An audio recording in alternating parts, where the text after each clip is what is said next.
Welcome everybody to another series of drawing classes with our friend John Muir Laws. We are celebrating spring migration here in North America, and one of the most exciting birds that start to show up around, at least in my area, are warblers. But warblers are also really hard for a lot of bird watchers to identify. So I'm actually really excited for Jack to teach some basic drawing strategies in this first class, so that a lot of people can find new ways to get over that hump that is learning warbler identification. Before we get started, I have a little bit of Zoom housekeeping. So since it is our most commonly requested or commonly asked question, yes, this is being recorded. Everybody who is registered for this class right now will be receiving a follow-up email with the link to the video, and we will also be uploading all of our videos to the class webpage, which will be posted in the description. The other thing is that this is a two-part series.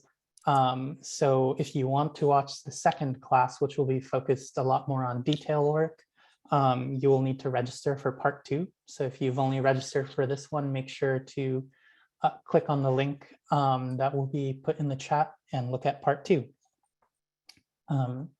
We have also enabled a live transcription for anybody who wants to see that, and you can access it by clicking in the toolbar at the bottom of your screen and asking to display the live transcript, and you can also turn that off if you find it distracting.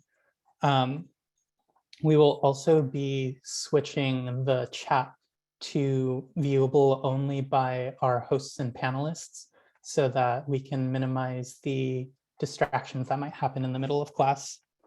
And lastly, I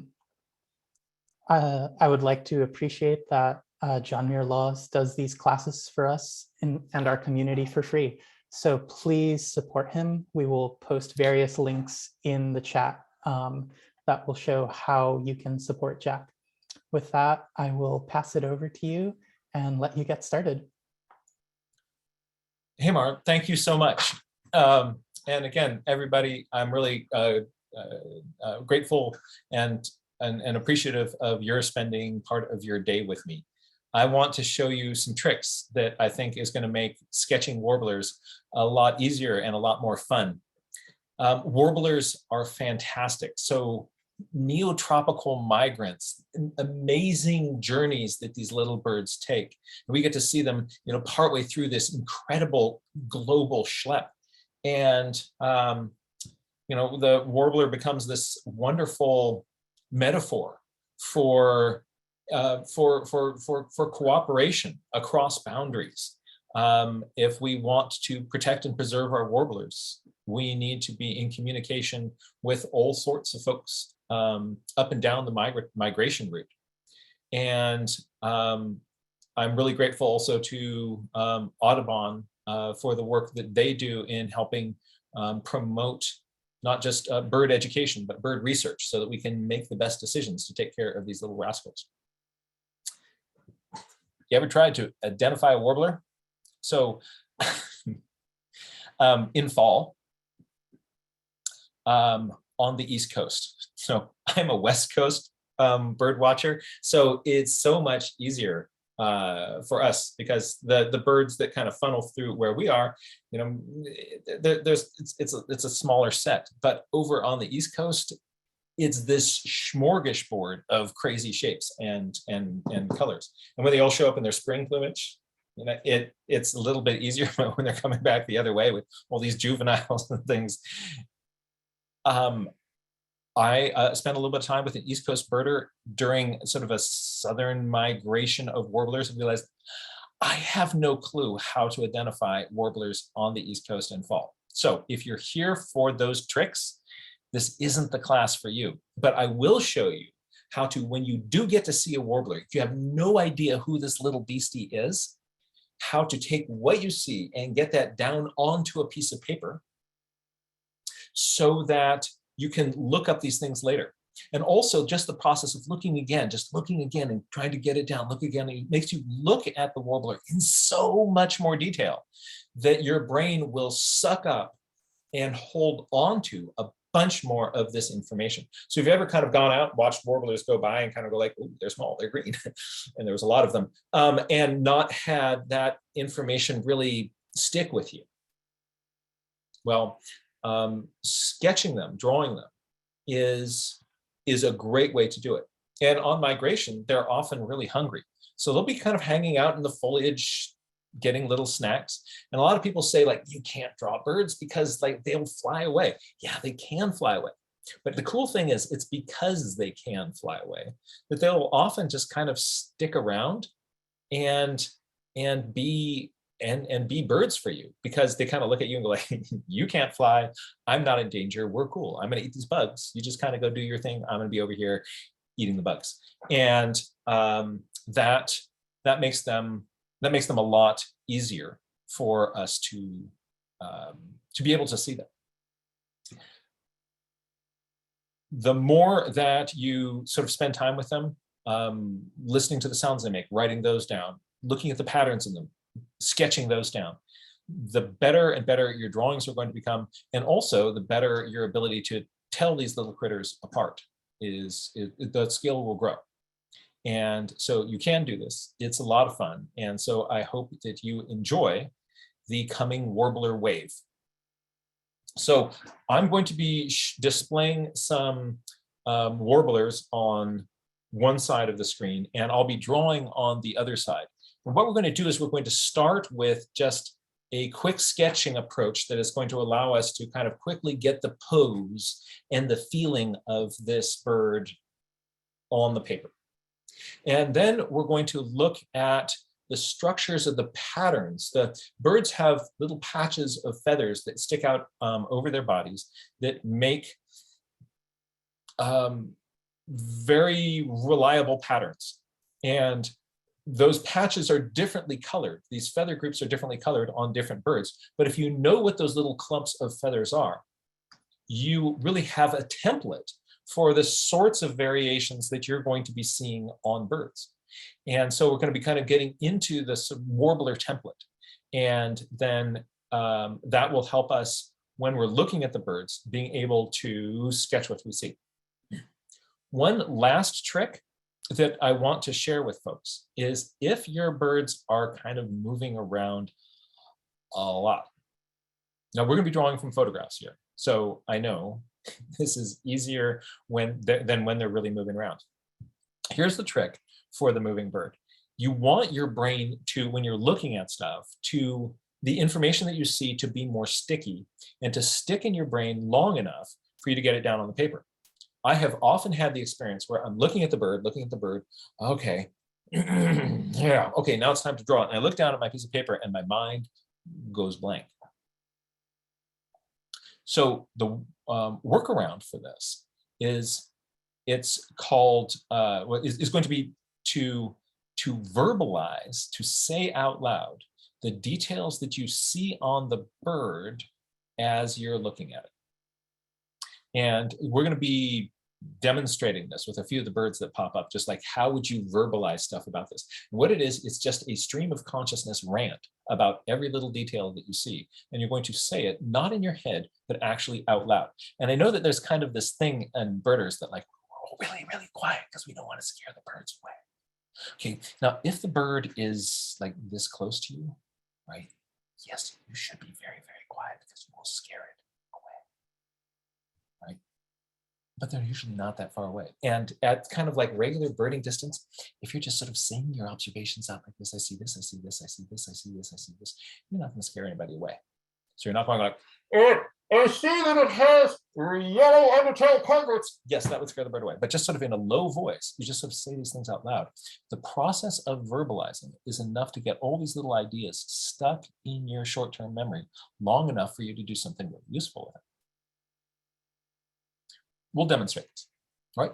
Let's go to the demonstrations now. And we're going to see how we can take that shape of the bird, and get it down onto paper. I'm going to share my screen.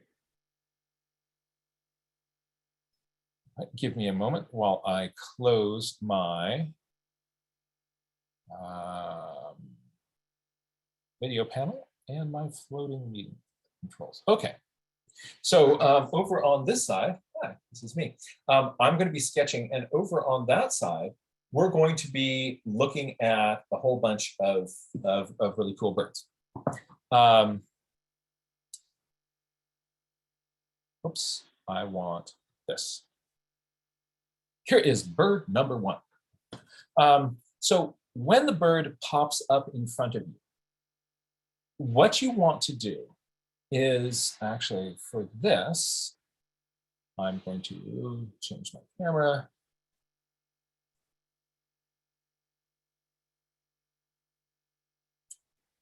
Oh, okay, here we go. There we are. So what I'm going to do is I am going to say out loud all the details that I see about this bird. And this is if you see something, say something approach to birding.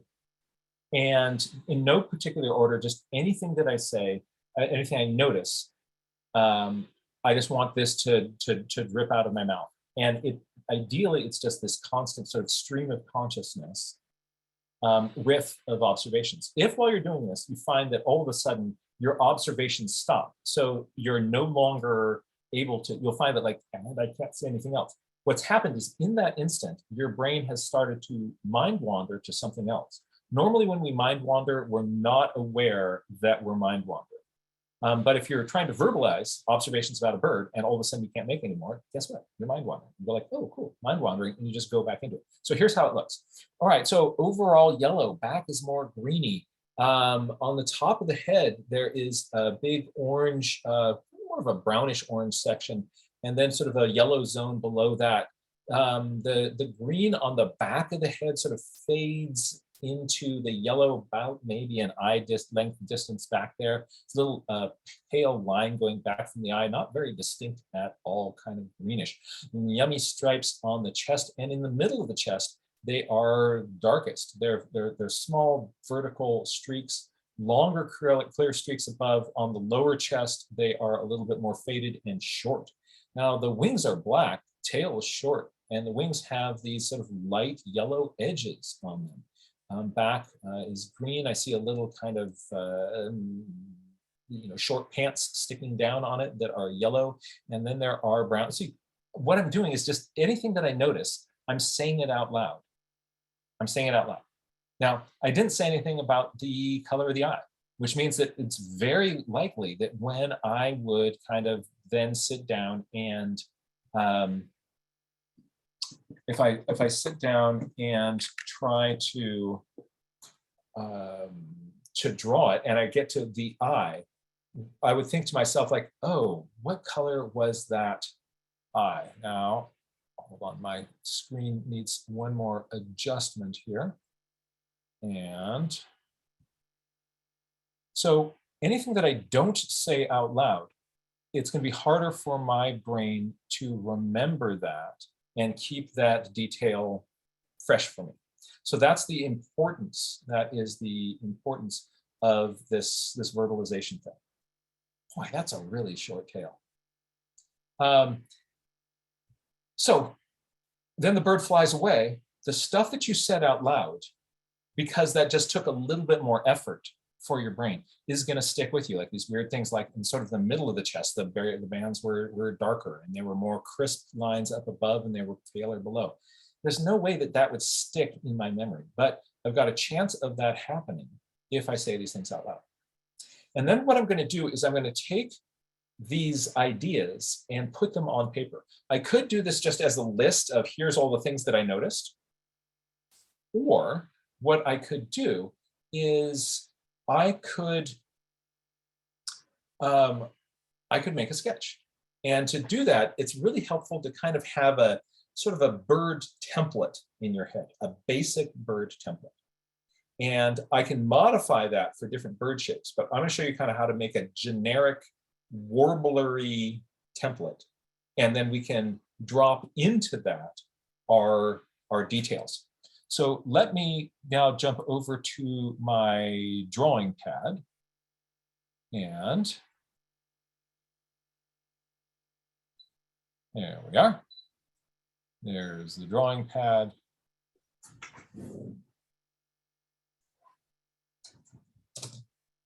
Right. So this is kind of my go-to approach for drawing just about any little bird. What I do is, instead of starting with a beak and the eye and kind of working my way out from there, I start with a few critical big shapes that are going to quickly allow me to get the shape of this bird down.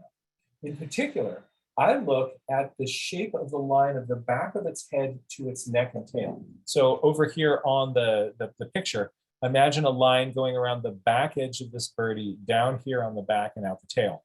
Sometimes it's easier to see this by looking past the bird and at the shape of the air that is adjacent to the bird. So I'm looking at this negative shape back here. Not so much at the bird, but at the shape of the air that's back there.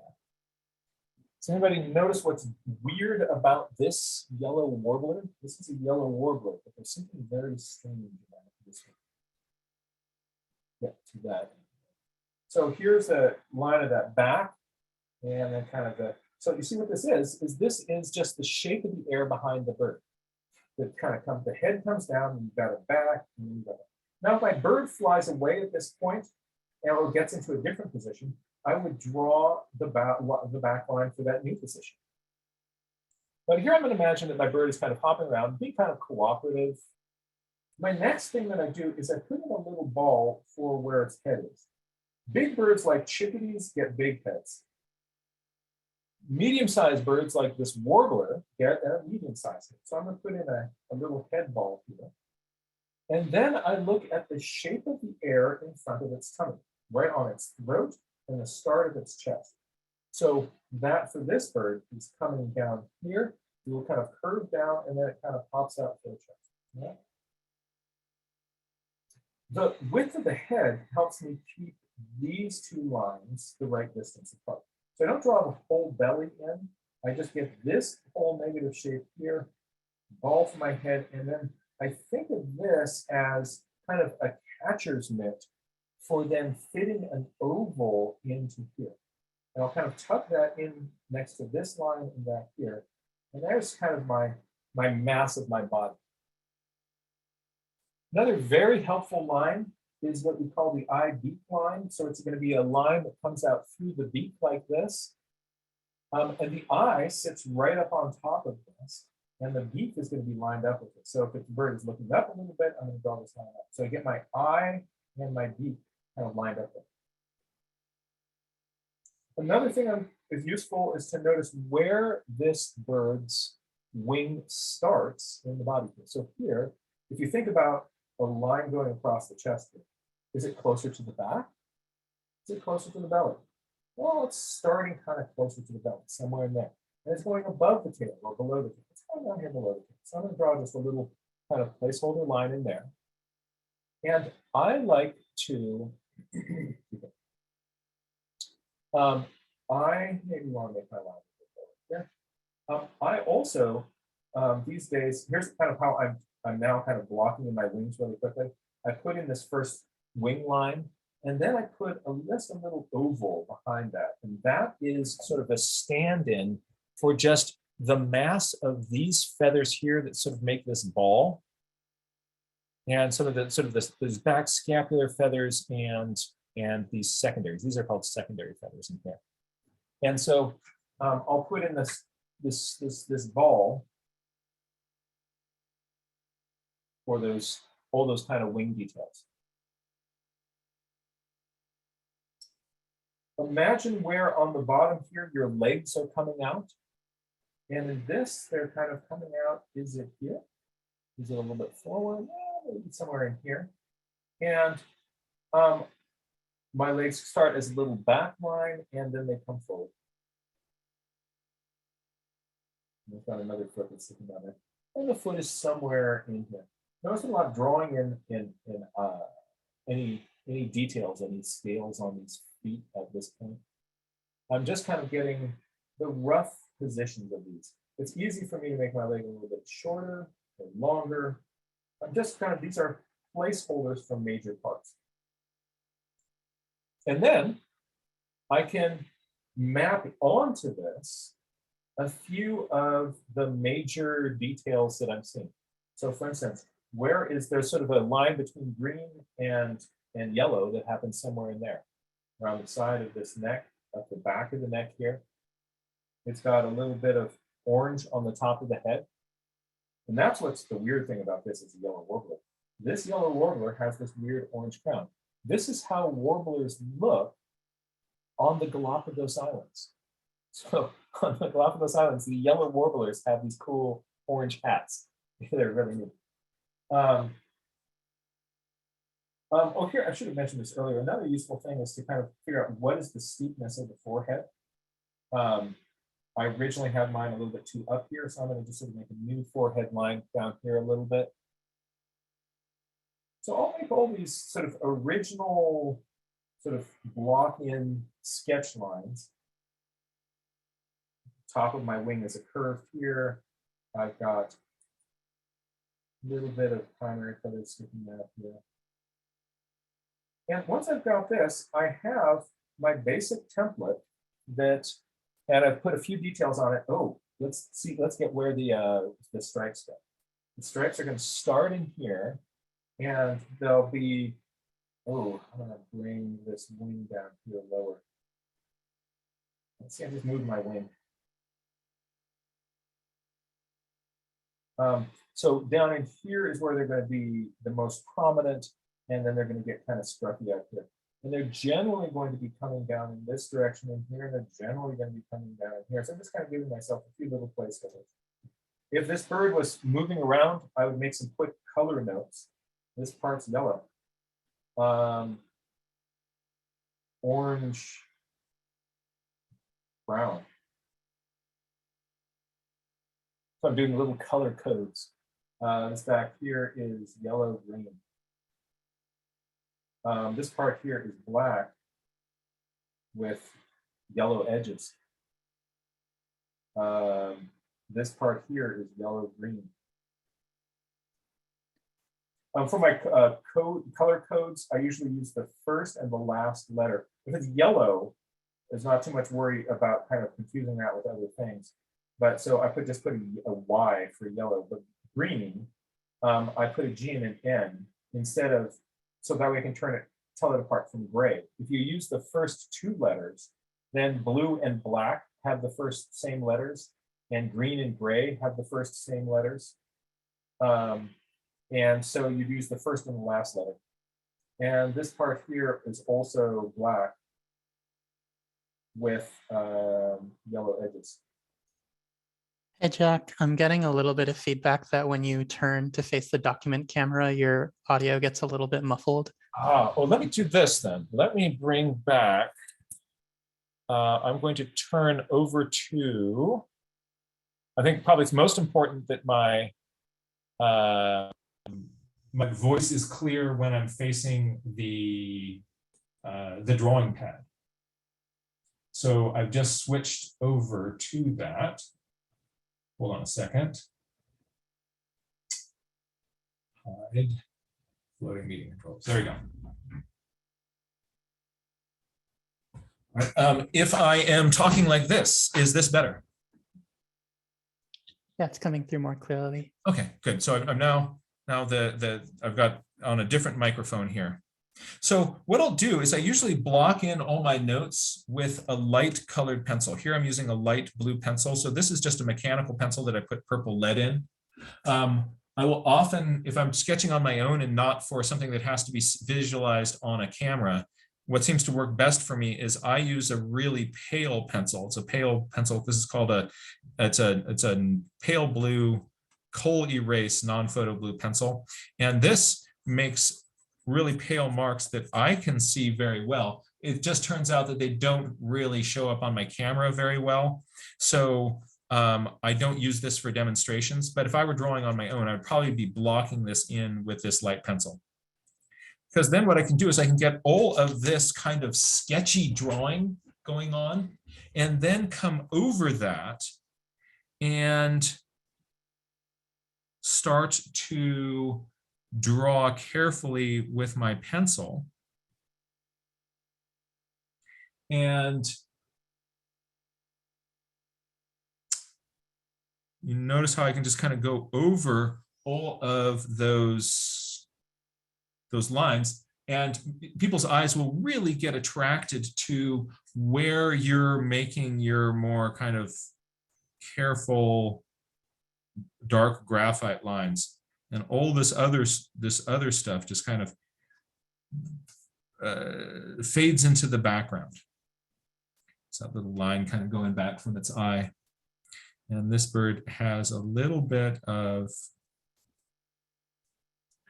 this sort of green through here. Kind of get into some of those parts soon. So, but you see how when I draw more carefully over that framework, a lot of these big drawing decisions have already been made for me, and then I can work on carefully drawing a bill, but I already know where the bill goes in relationship to all these other sorts of things. So I'm not having to figure out, I'm not having to do too much all at once. If I try to do a whole lot all at once, I need to change my forehead angle here just a little bit.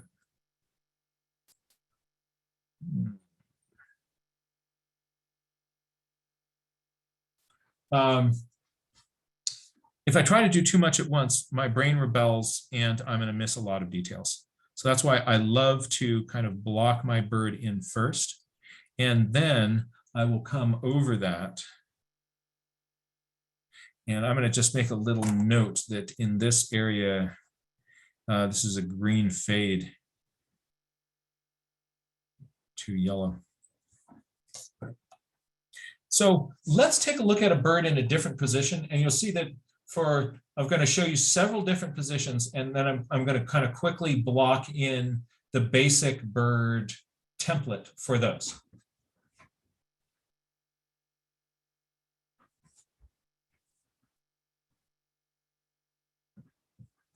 This is the same species of bird, but look at how different its posture is.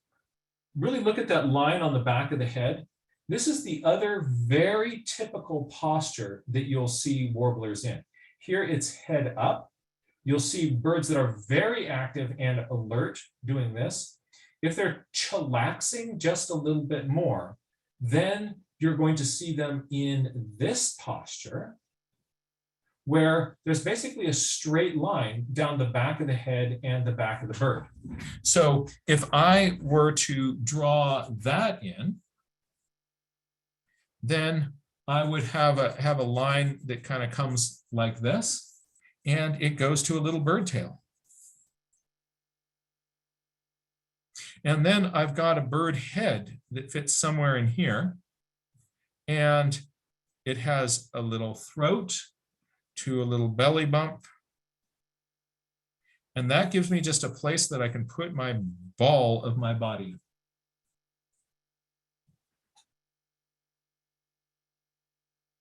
This bird's head is kind of pointing down a little bit more. There's another kind of thing. I didn't really do this on this top one because of the angle of the tail, but I'm seeing a little bit of the undertail coverts. There's a triangle of feathers that goes right underneath the tail. It's a good thing to look for on birds. And on this bird, its wing is starting somewhere up in here, and it's ending somewhere in here. And then I'm going to put in that ball in here for the back of the wing. The top is kind of a swoop. And then there's a ball of the wing. So that's my kind of, again, here's my shorthand for wings these days. And what this does, it kind of gets me my basic wing shape.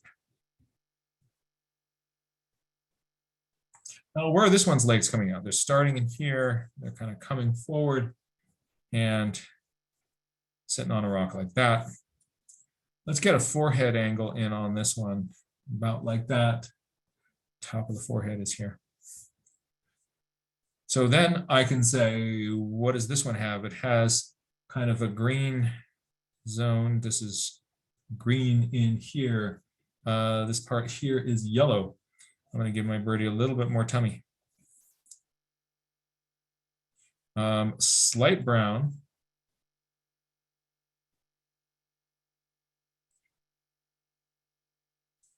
And cute little tail. I want to look at, this is also a great time for me to look at proportions. Something that is interesting to look for in birds is how big the tail is. And in this bird, I put in kind of a generic tail. And as a result, I gave it a tail that was too long. So proportionally, this bird's tail is longer than the bird's that is over there. So what I'm going to do is I'm going to say, all right, actually, I'm going to stop my tail here and do like that. So I just made my tail a little bit shorter. Okay.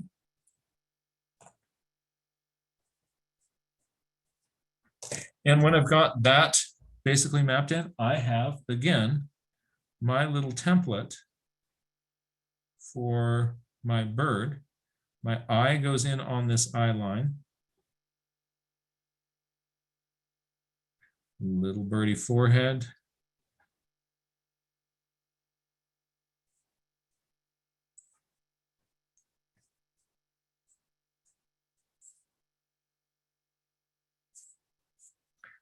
On the wing, and we'll kind of get into some wing details in a little bit. But there's this big blocky part that is secondaries. There's a wedge of primary feathers that sticks out underneath that. And then there is a crescent, there's an arc up here of what are called covert feathers. So we can block those in.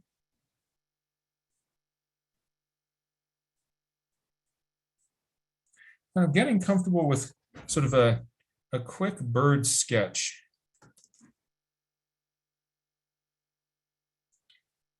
Kind of a basic bird template is very, very helpful. Let's take a look at a bird from a slightly different pose. Oh, by the way, these two poses, head up and head straight, if you're going to just kind of keep it really simple for yourself, these are the two poses to get. You get these two poses, and then a bird shows up and you want to map the details that you saw. Then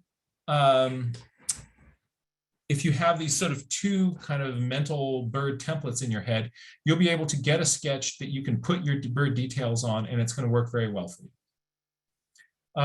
In a moment, I'm going to look at a few other angles on birds. If you're interested in showing birds from different poses, I'm now going to show you how to do some things, not just in a side view position, but rotating the bird at different angles. But if at the start that feels like too much, it's okay just to kind of, focus on what is the basic pose that you're seeing and just draw that bird in profile. If the bird does cooperate and sits at a different angle though for a while, you might want to draw that. So I'm just going to show you a few thoughts and ideas about drawing a bird from a different angle. Oh, maybe let's just try this. Let's just, before we kind of go and do that, let's just try one more.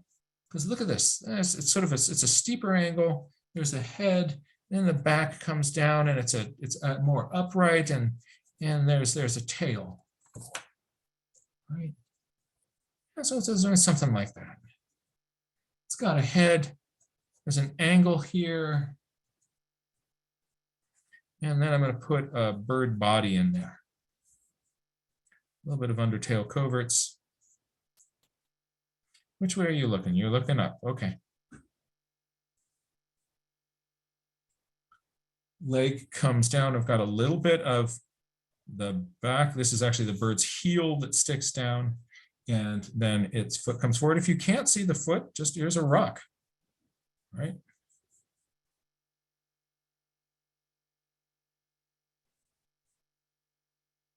And some people just, on their birds, they'll just draw the legs down too. If the feet are feeling scary to you, like, oh no, I don't want to draw bird feet, just don't draw the bird feet for now.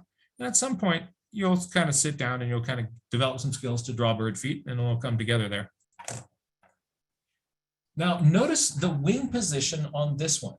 It's starting out here in a similar position, kind of low down on the chest, but these other two, the wingtip had been below the tail, and this one is up in here. So this one's got its wing kind of tucked up.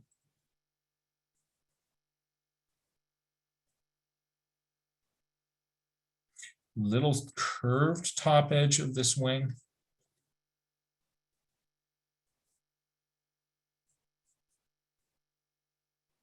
And that's a reasonable shape for that bird. So I love blocking my bird in, the shape on the back, and then I get the shape on the front.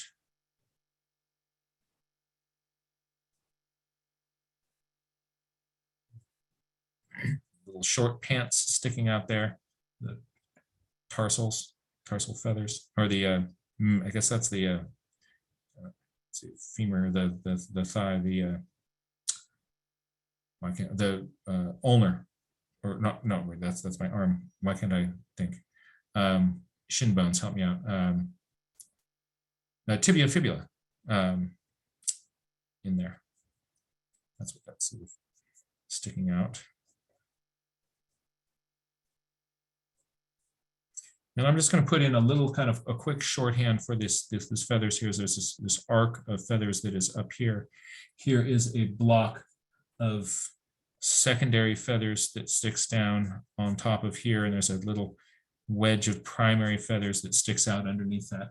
We'll get more into those wings in a moment, but that'll be a good placeholder. The eye is going to be on line with the beak.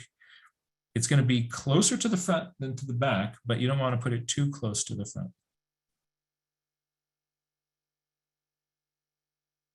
Generally round eye, but sometimes there's a slight little almondy shape to it.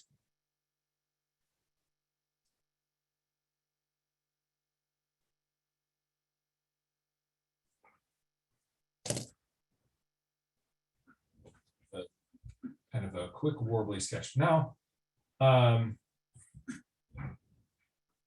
try this. Let's try this one. What are we going to do? We've got very horizontal head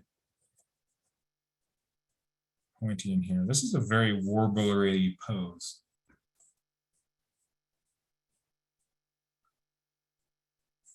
How short that tail feels, really short. It's hard for me to draw the tails short enough on these birds. This one's wing goes way up.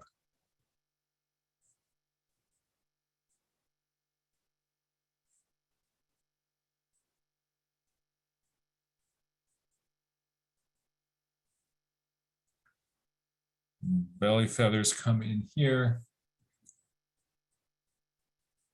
Notice how I'm kind of making this more angular than it is on the real bird. It's very easy in our sketches to over round things, and so you miss the inflection points. You miss the points where actually on the belly of this, it does come down, and it doesn't make a sharp corner like this, but in about here, it really turns direction. And so often in my light initial sketches, I'll emphasize those angles just to make, and when I kind of draw my line around it later, I will kind of smooth over that, but it really helps me kind of get those inflection points. This one needs some serious undertail coverts.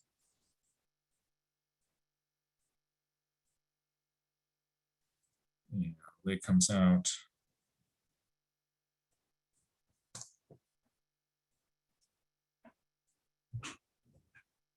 Let me smooth some of these feathers over.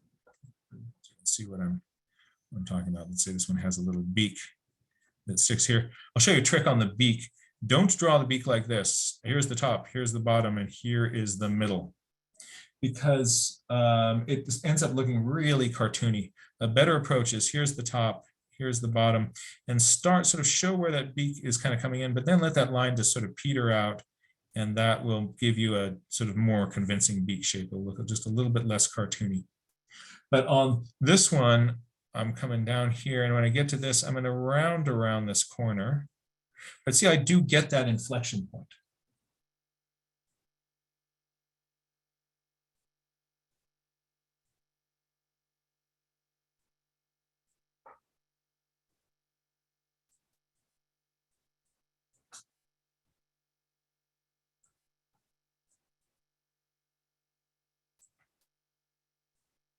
My bird needs a little bit more forehead.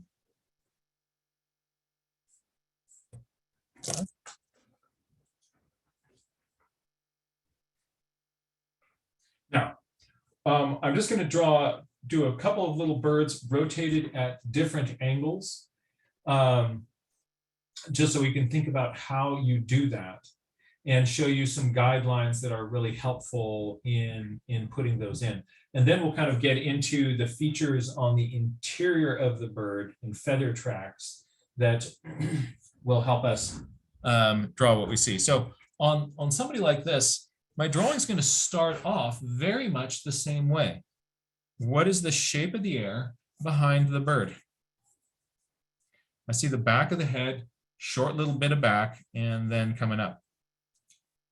I'm putting in my head ball. And now I'm going to, then from the outside edge of that, it comes down fairly straight and turns. So you see the start of this drawing, it looks very much like these side view ones. Put in the ball for my bird. It's going to, wing is going to start fairly far up here and kind of get out here. Very often that distance is foreshortened, so I'm not getting as long a line as I was getting in these. But now the next few lines are going to be kind of a different sort of thing, because there's a line that on these sort of 3/4 views like this, where you're seeing the birds turn towards you, that are really going to help you be able to think about this bird three-dimensionally. So what I'm going to do is I'm going to imagine a line coming down the middle of that orange in the top of its head to where its beak is, and then down the middle of its throat and around its little bird belly. So if you were to if this bird had been sliced right down from on the top, two sides, it would be the sort of the same shape. What is that line of symmetry kind of coming through those? And then here, this bird's eye line is coming across here. And so the eye is going to be on that line. The beak is going to attach to the head right where these two lines cross. Looks like I need to move my eye further back. Yes, I do. All right. So the beak is going to be attaching in here. And I've got this zipper line going down the middle of the bird. Another thing that's going to help is imagine the bird's head as a swivel unit with kind of right in here, kind of a line for swiveling that bird's head. So on this birdie here, we're imagine a line kind of coming down to the center line, and then watch this, it's going to hook back up on the other side. That's getting that line to hook up there. That's going to be, that's key. Let's put another one down around sort of belly length around here. We had a line coming around our bird there. So it's going to come down around here to the center line. And when it gets to the center line, it doesn't continue down in this trajectory. It's going to hook back up. What I'm doing is I'm imagining if this were a little globe that I were looking at, and I was drawing the equator on it, that line comes around and it hooks back up in there. And so what I'm doing is helping myself visualize this bird as a three-dimensional form.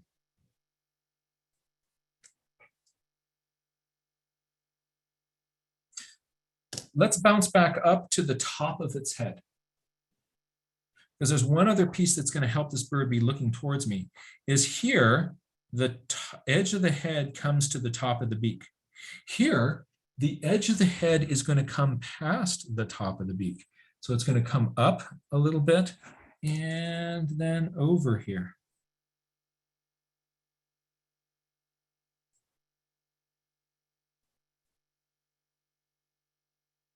So I've got that center line. It's the middle of my bird. That's going to be really helpful and really important in turning my bird. Now, my little bird friend has a throat.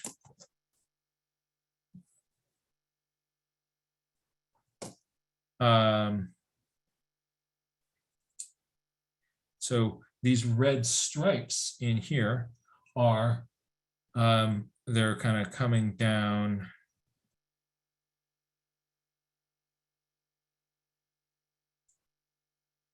And on this far side, imagine them coming back up and kind of wrapping around this far side of the bird. So they're getting closer together on this side of the bird.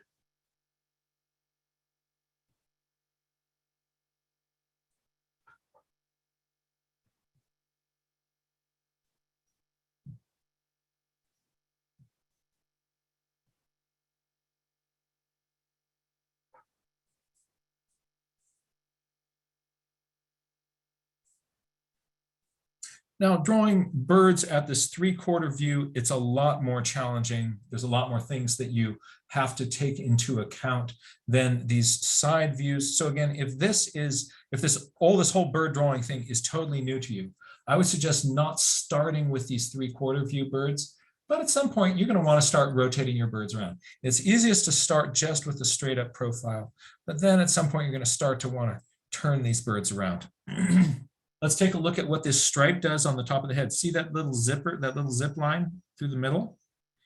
That means that the feathers on the crown here are going to come in on that, making a little V, and then up from that V on that point. So here is my little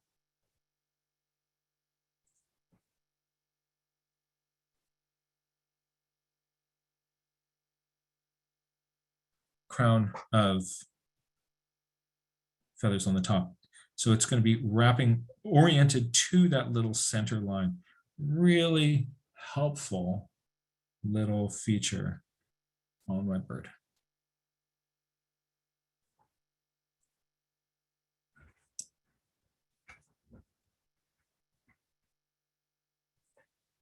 Here we're seeing another bird from this. So imagine the center line coming here on the head, and then the center line coming, where would that be? About right here.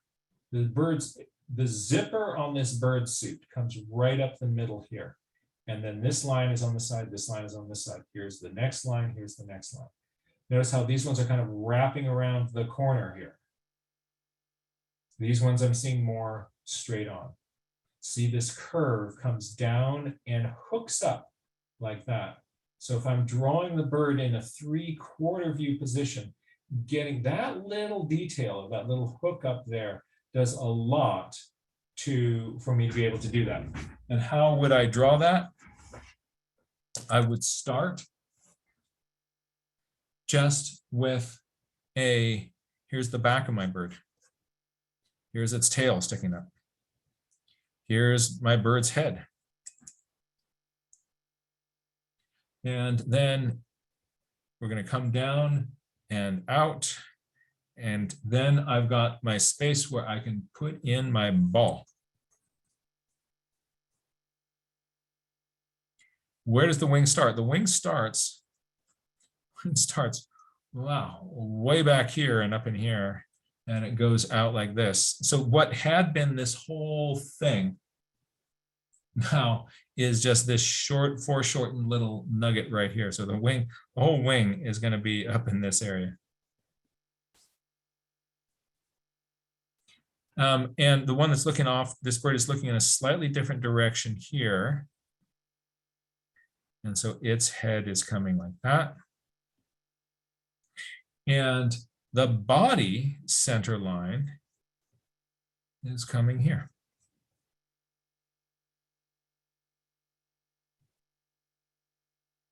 So lines that are coming down in here are going to hook back up here. Lines that are coming down in here are hooking back up in here.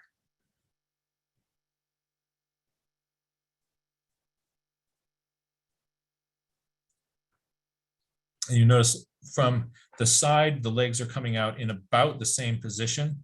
But from out here, we're seeing one leg coming out here. We're seeing another leg coming out there.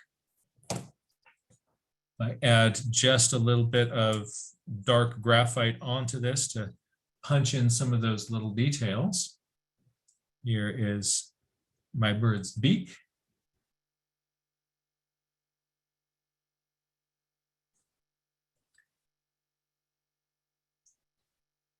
We're going to come out up just on this other side of that beak. Nice rounded top of my head. Eye is going to be set back on that line.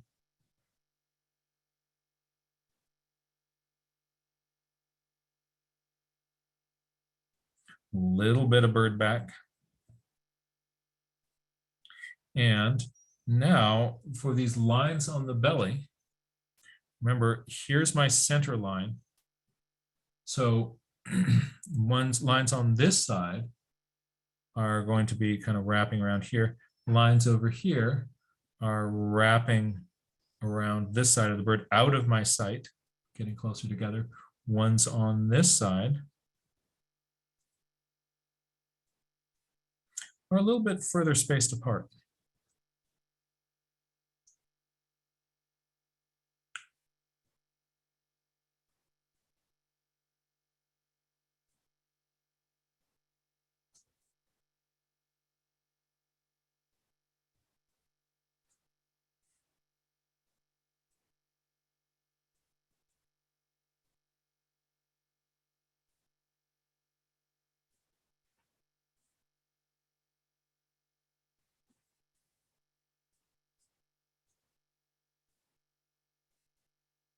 Something that's nice about drawing from photographs is it can get you comfortable with just throwing in a little thing like that for an entire wing, which feels at the start like not fair. But a foreshortened wing really does get foreshortened.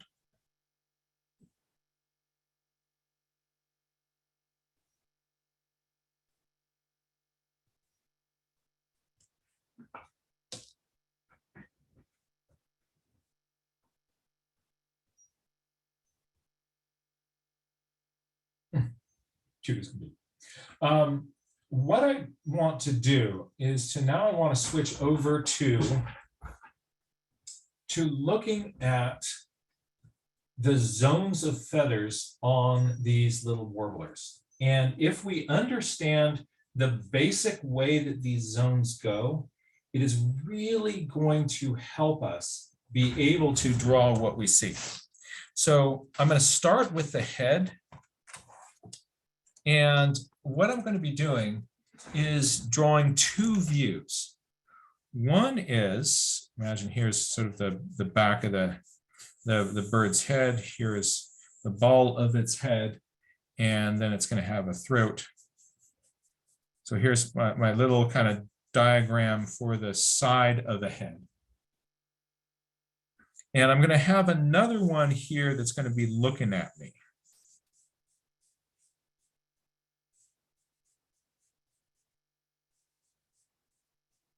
And what I'm going to do is I'm going to put some zones of feathers onto these. So the bird has a little bit, sort of its sides of its head come down. At where you meet the eyes, bird heads tend to kind of flare out a little bit at that point.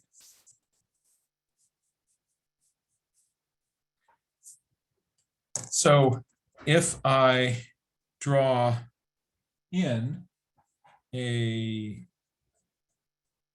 beak on this one, I'm going to come back here a little bit, kind of start the side of that mouth. There's a little bit of a nostril in here that you sometimes can see. My bird's throat comes out underneath the bill. So not from this point here, but a little bit underneath here and down. And then I've got my forehead that goes back.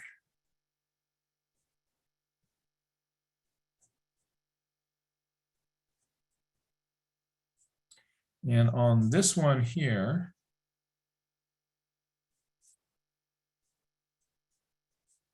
its beak is pointing towards me.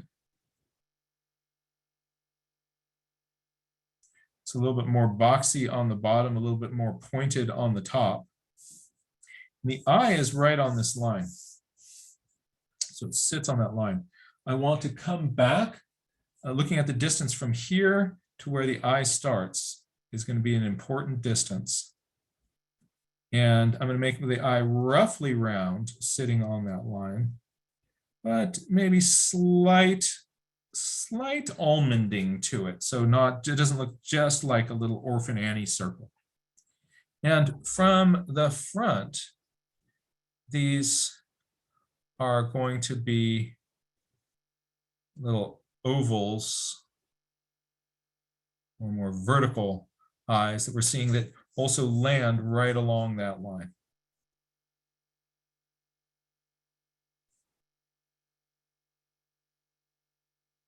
So just like many herbivores, the eyes of these critters are pointing out to the sides.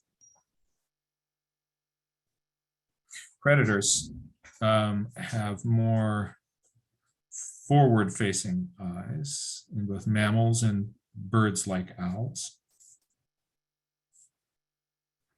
Right. So there's kind of a template from the bird's head from the front and the side. If I am familiar, you look at this black and white warbler here. That actually is what its name is. And it's got all these stripes going everywhere. And you just kind of go like, oh dear, nightmare of stripiness. But there is actual method to this madness.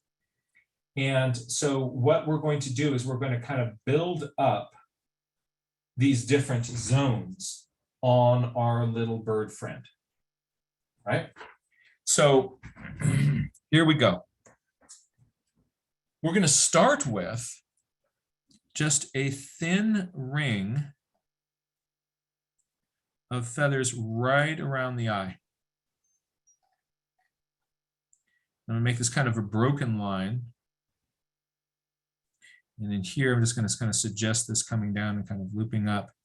And sometimes you sort of see also kind of a little bit of a suggestion of some extra rings, especially underneath the eye. It kind of makes the bird look a little bit sleepy. Right. This ring around the eye has the colorful name of the eye ring, right? Or the ocular feathers are the ones that go right around the eye. And second, I'm looking for. Just a quick time check, Jack. You have about half an hour left. Excellent, excellent. That'll be just enough time to kind of get through this kind of framing in these parts of the bird. All right. And I'm just going to drop in some color on part of these things, just so that we can kind of keep track of these zones. So here is my eye ring. Now, all birds have this little ocular ring of these little smaller feathers right around their eyes. In some birds, it's differently colored and very prominent. In some birds, it's only prominent in part of the eye ring, but it's a good feature to look for in just about everybody that you see. Now, between the eye and the beak is, if I kind of come from the middle of the eye here, and I put into this zone just a little bit of kind of bristly feathers right in here.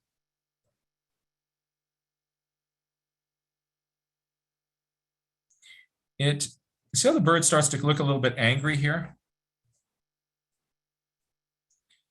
but it also really connects the eye with the beak. This little zone in here is called the lores, L-O-R-E-S. And it's a useful zone of feathers. Often, even if the bird's head is all one color, you'll get a little bit of a different pigment in there. And it visually connects the eye with the beak. It makes this sort of all kind of look like one zone, and also can make your bird just look a little bit more serious. That's a good thing. So you often get these sort of dark lores, L-O-R-E-S.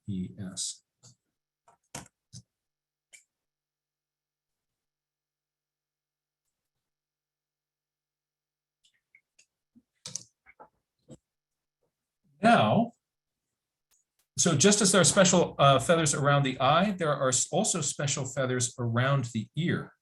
So going back from the ear here, you see this black zone on this little bird. And it's a patch that swings down under the eye and connects up into these little kind of zone of these sort of sleep bags under the bird's eye.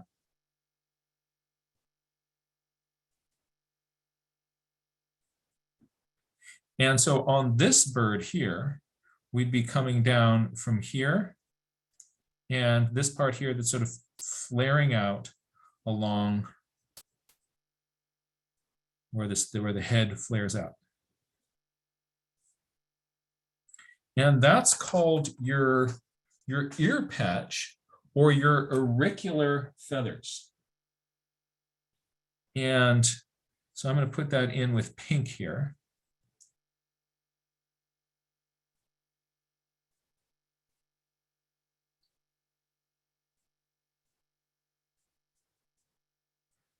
So that's your ear patch, and they're feathers that are a different texture, so that they don't attenuate sound that comes through. So very often, sometimes it's differently colored, but even if not, it'll often make a prominent bump. We're going to call this the ear patch, also called the auriculars with an A. Now, on this little bird, below its auriculars, so here's its auriculars in here, we see this white stripe. That white stripe on the top connects into the lower bill of the bird. So if I were to put that in on my bird, I would be coming from this lower bill here, down here, like that. So here's the lower bill on this front view.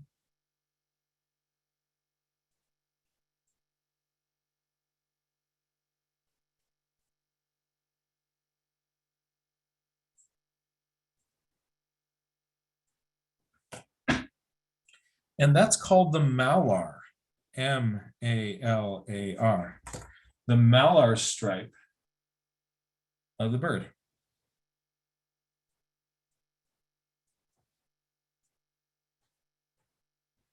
And what's neat about these zones here is that you will typically see these, the expressions of these, in all sorts of different patterns on birds.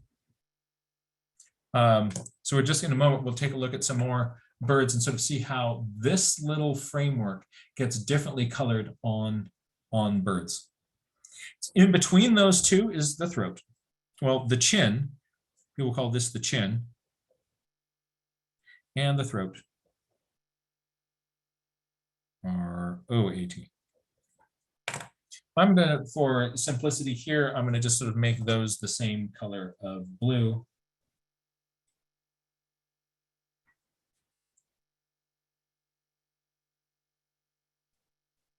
That is the space between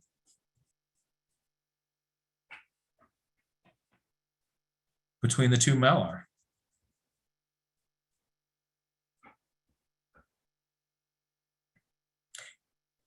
Now, what about over the head? Well, over this section right here, over the lores, there is a little arched up section that kind of comes arching up like this. So I'm going to draw this sort of arched up section here. And if these are the lores, these then have the name of, I'm going to draw that little arched up section here.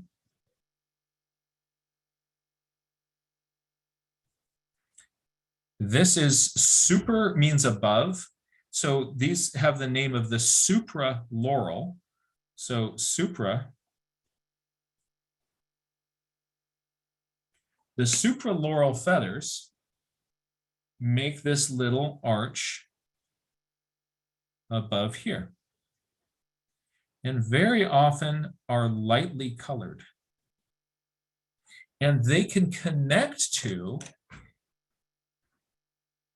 a zone of similar width that goes back here above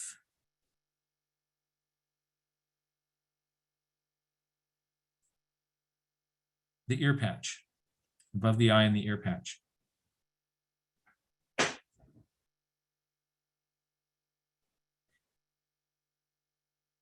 And this is, so how do you spell that? It's the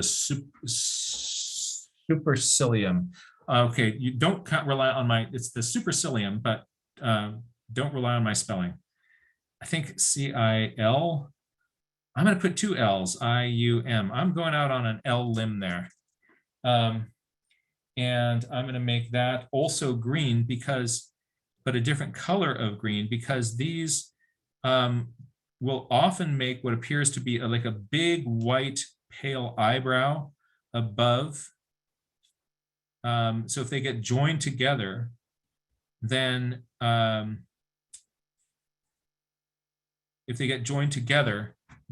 you have this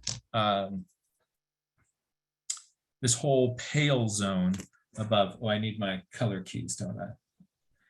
There's your supercilium, and there's your laurel. And what that leaves is just the crown of the bird up here. So this part here is referred to the crown. And sometimes the crown has a central, sometimes it's all dark, sometimes there's a central kind of white zone coming up in the crown. So in that case, I would put just up here. Sometimes even from the side view, you don't really see it very well. And bird has to turn towards you and you're like, oh, you've got, your crown is split with a line down the middle. So you can either think of the crown as a solid triangle, or if the crown is split, then you have this 1, 2, 3 zones on it.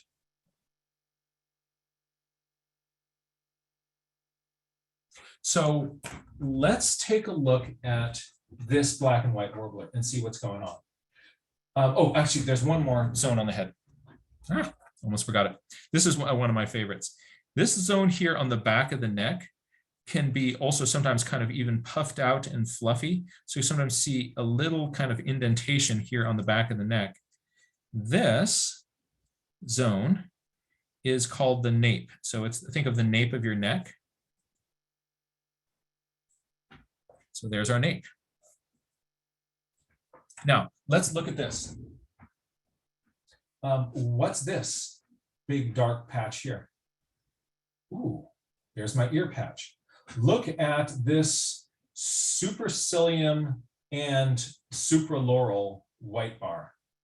And then our crown has a central stripe. What zone is this? And what is this down here?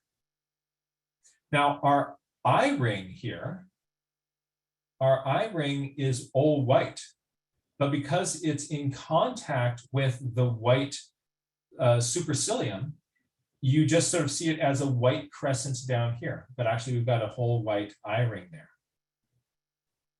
Let's take a look at a different bird. And what we're going to try to do is you're going to see that these patterns, these zones, it's not something that is specific to the black and white warbler. It is a face template that you're going to see across all of these birds. Kazaboom. Give it a moment. Let it sink in. What's going on here? See if you can name some of these parts. Something 17 minutes left. So 15 minutes. Excellent. Yep. So our nape in this area has yellow in it, and then the back of the nape is turning green. So you've got some nape down here. You've got your ear patch. You've got the bottom of your eye ring here. Sometimes these are called, when you get this sort of a pattern, you now know, you can see these little ridges, these little curved arcs of feathers. You know structurally what those are. This sometimes is also called a subocular crescent, but if you love new terms, you can call it that. This is one of those birds that actually has a yellow stripe, I think, in the middle of these two, but we can't see it from this angle. I think it does. We'll find out in a minute. Throat, malar. Isn't that cool? So you're looking at the same patterns. So if you get comfortable with these face patterns, then you're going to, so the heads of warblers are going to make so much more sense to you. All right? Check out this magnolia warbler. Oh my goodness. So take a look at what's going on with its supraloral and its supercilium.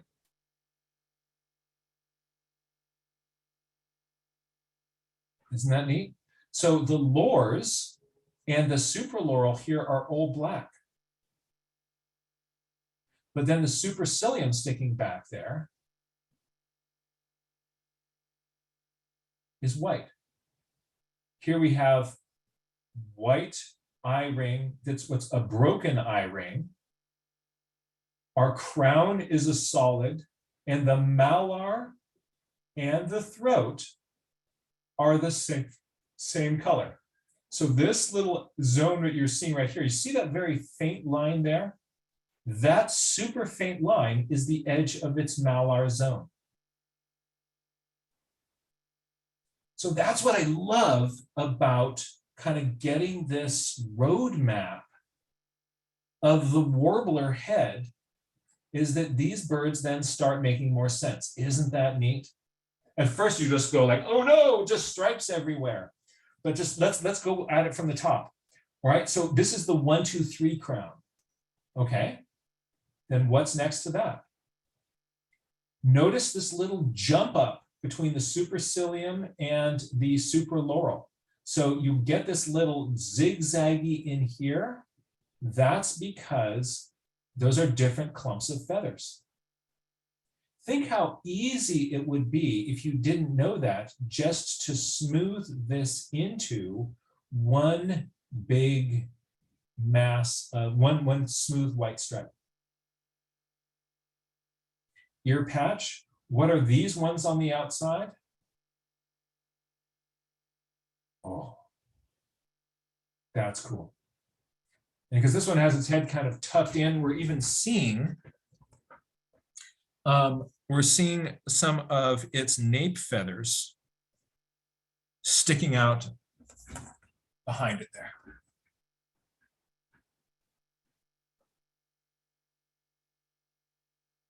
Ooh, this is cool. This is cool. And look at me. I guess I don't have the big, I thought there was a little white stuff. Look at me. So one patch, here's crown. Here my supercilium and my supraloral are the same color. But look at that little shadow hint in there. Huh. I wonder why it's right in there. Interesting.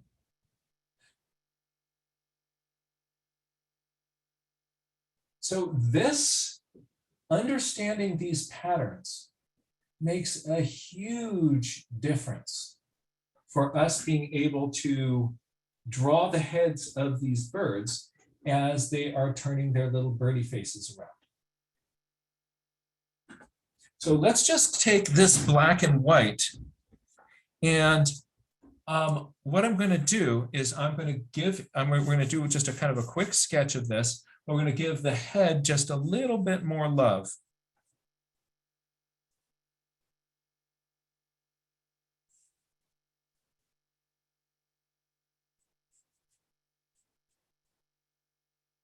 And its tail's coming from, wings coming in here, wings tucked up.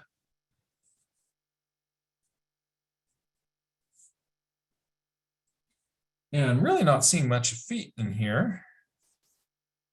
And the center line of its face is coming here, so it's looking towards me.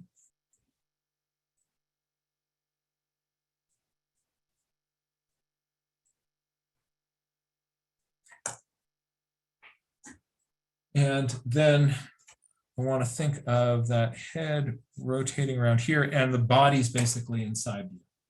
Okay. We can handle this. So the beak is going to start in this place here. If I draw a little triangle in here, that's the hole that the beak is coming out of. And then it is sticking out from there in this direction.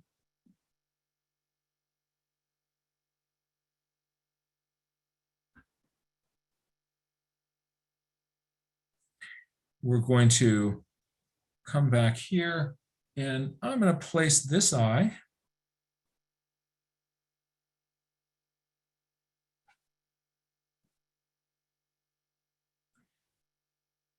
in here are my lores.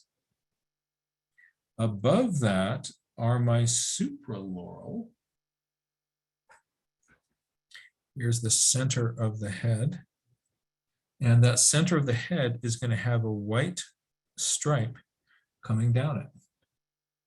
On the far side of that is the other side of the crown. And then the other side of the crown is going to be up here.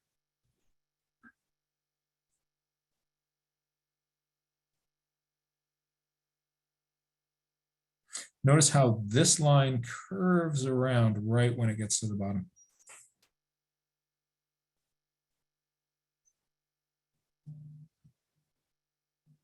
Minutes left. All right. So I don't get lost in here. I'm going to just color in some of these stripes. Otherwise, I just get so many stripes going on the head that I lose track of what is what part.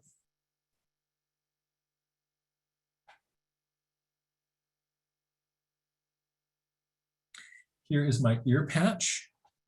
From the corner of my mouth, I am going to have the bottom of my ear patch coming down, and then right in here will be my malar. The throat goes between them. The malar on the far side is going to be skinny.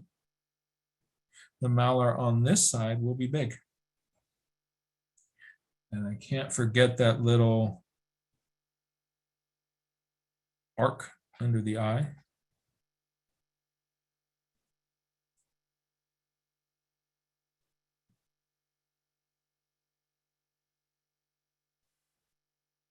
And then I've got a little bit of nape that's coming in here.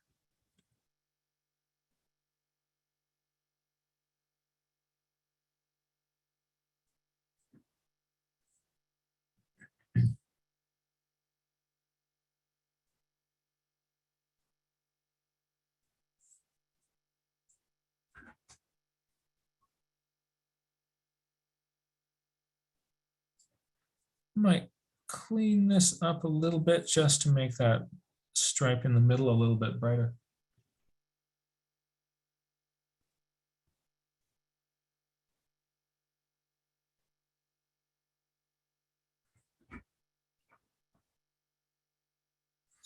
I want this to kind of come down in a little bit of a spur right where that super laurel comes in.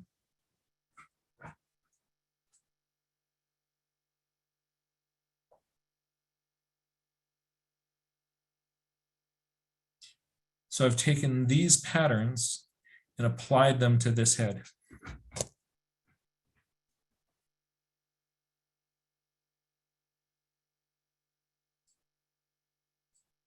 Take a look at this one and see if you can make sense of what is happening on the head of this bird in terms of these zones.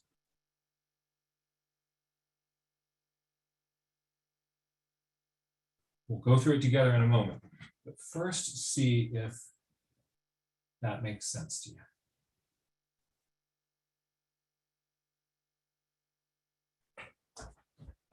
I'll explain how I'm breaking this down and how I'm seeing it. The eye ring is easy, right? Okay, we got that. What is this yellow piece in here? It's a yellow piece above a black piece, and that black piece connects to the bill. That yellow is your supraloral. Here's your supralaurals on either side, and it gives this bird this little eyeglasses look. So from the eye ring to the supraloral attaching to the beak, because those are all pale, it kind of looks like it's wearing glasses. The lores are black, and then the front edge of the ear patch, here's the edge of the ear patch here. The front edge of that is dark. The malar and the throat are all yellow. And up here on the crown, it's basically all one color, but notice in those two outside edges, it is some of those, that's where you are getting a heavier concentration of those little black tipped feathers. So it is basically a gray crown, but there are spots on it, but they're not evenly patterned. They're more clustered around those outside edges. Isn't that cool? So you can look at the heads of these beasties and they make so much more sense in the light of these patterns and feather groups. Here, a black-throated green warbler. Go through it, and we've got a few minutes left. In that time, let's just make a sketch, sort of a block in a sketch for the general body of this bird, and then take a little bit more time and we'll noodle in that head.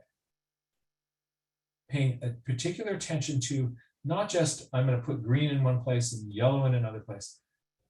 I'm really paying attention to what am I seeing? What zones am I looking at? So give that a try.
and we're coming in on the last 2 minutes of class. Okay. So we're kind of coming to the end of our first session here. And what we've done is we've focused on how to kind of block in the basic shape of a bird. We have then kind of done a zoom in on the details of the head and how to pay attention to that,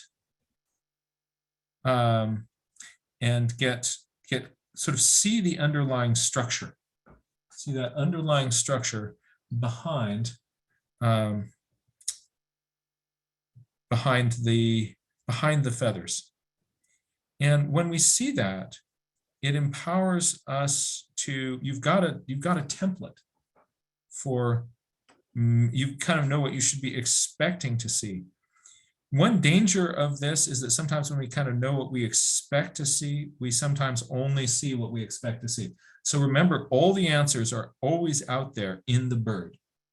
When the bird and your mental template of how it should look don't agree, believe the bird. The bird is always right. And but whenever you kind of get to that point and realize that there's something about your little mental template of how that bird should be structured that isn't working for you, that's a wonderful invitation to kind of look at that bird again and see what is it about that structure that isn't working for you. And then incrementally we change our mental constructs. We change our we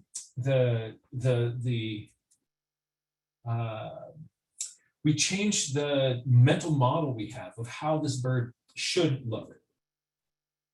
And this is a really powerful way to incrementally get our brains to understand this bird better and better. And I hope that this was useful to you. Here's my challenge for you between now and the next time we meet. There are 2 websites that have fantastic, well-curated photographs of birds, and the photographers who have developed these websites have given us all permission to use those as learning tools and to create our art from. So we'll be putting them in the chat in just a moment. Yes, that was a black-throated green warbler. So one is birdpixel.com and the other is seeingbirds.com. So they'll be in the chat links in just a moment. What I'd like you to do is to fill up 3 pages of gesture sketches blocking in the posture and the basic shape of birds. So not getting into the weeds and the details on all those birds, but just kind of get the oomph of the gestalt of those of 3 pages, just like warbler, warbler, warbler, warbler, warbler. However many you put on the page, that's up to you. So I suggest cram them all in there, but then you're doing more, which is good, right? That's task number 1. Task number 2 is on those, you'll find some bird where you can go like, wow, this bird is just like a textbook map of feather groups on the head. And do a diagram like we did here with the color, as if you're making an illustration for a textbook in what are the feather tracts of the warbler head. Thank you so much, Jack. And I also want to encourage everyone to incorporate a community element to this by sharing their homework at the hashtag Nature Journal Audubon. And there's also a Facebook group called the Nature Journal Club, where you can see all of your classmates' drawings too. One other housekeeping note, which is if you haven't already, please register for part 2 of this class, which is taking place next week. Being registered for this one does not automatically register you for the next class. And the last bit is please support Jack if you are able. He just put on this wonderful class for free, and any donations to Jack or purchasing art supplies through his store allows him to continue providing quality environmental education instruction like this to as many people as possible. And I would like to encourage people to make a donation to the Richardson Bay Audubon Society, who are the sponsors of this event, or your local chapter. Join your local chapter of the Audubon Society. It is an incredible way to kind of come together with like-minded lovers of nature and stewards of nature. And if we can get out there in the field and celebrate the wonders of the world together, we're then in an even more powerful place to also help as a community to enact policy changes to protect birds, nature, and our own human communities. So please also support your local chapter of the Audubon Society. Also want to encourage everybody to check out all the amazing things that are happening at Richardson Bay Audubon. Thank you so much. I'll see everybody here hopefully next week, and get busy on that homework. Bye. Thank you so much. Take care, everybody.